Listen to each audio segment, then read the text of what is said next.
Asalaamu calaykum waraxmatullaahi tacaala wabarakaatuh.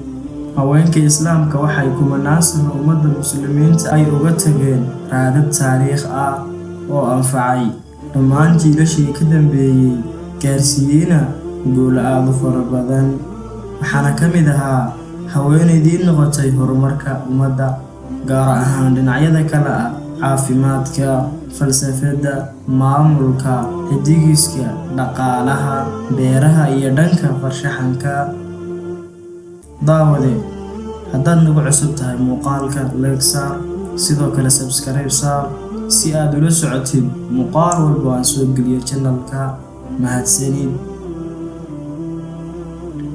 Asaasihii jaamacaddii ugu horeysay ee adduunka ee magaceedu ahaa Faaduma bintu Maxamed Al-Fihri Al-Qurayshi oo loo yaqaanay Ummul-Biniin, waxa ay ku dhalatay magaalada Qayrawaan ee dalka Tunuusiya sanadu markii ay ahayd 800 ee miilaadiga ee ku beegnayd qarnigii 9aad. waxaana ay ku takhasustay shareecada Islaamka, gaar ahaan axaadiista iyo fiqiga. Faaduma Al-Fihri waxa ay shacabkeeda u dhistay masaajid iyo jaamacad oo lagu magacaabo Qayrawiya sanadii 245 ee Hijriga, kuna beegnayd 859 ee miilaadiga.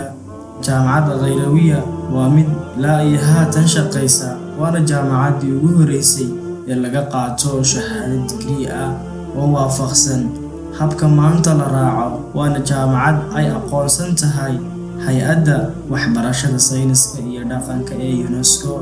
waxaanay jaamacaddu ay ku jirtaa buugga lagu qoro dhacdooyinka ee Guinness World Record. Jaamacadda Qayrawiya waxa ay ka horeysay jaamacadaha ugu caansan ee Oxford iyo Cambridge in ka badan 300 oo sano oo ka hor.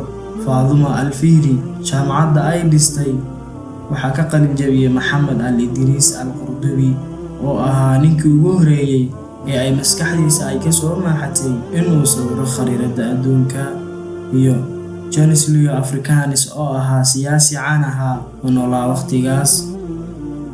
Faaduma Al-Fihri waxa ay ka mid ahaayeen qoysas dhowr ah oo ka soo guuray waddanka Tunuusiya una guuray waddanka Morocco. waxa in muddo ah ay la noolaayeen dadka Qayrawiyiinta. Faaduma Al-Fihri waa ay guursatay, balse in muddo ah kama aysan wareegin kolkii ay geeriyoodeen aabbaheed iyo ninkeedii. Faadumo aabbaheed waxa uu dhalay iyada iyo gabadh kale oo ay walaal ahaayeen, waxa uu aabbahoodna uu ku dadaalay tarbiyadooda. Faadumo iyo walaasheed waxa uu aabbahood uga tegay hanti fara badan, waxaana ay go'aansadeen in ay ku dhisaan masaajid. waqtigaas oo masaajidkii lagu tukan jiray uu ahaa mid yar, waxaana u gaday dhul si masaajidka loogu ballaariyo. waxaana la soo wariyaa intii uu socday dhismaha masaajidka in ay soomanayd Faaduma Al-Fihri. markii uu dhammaaday dhismaha masaajidka, waxa ay Faadumo ay ku tukatay masaajidka, allana ugu mahadnaqday.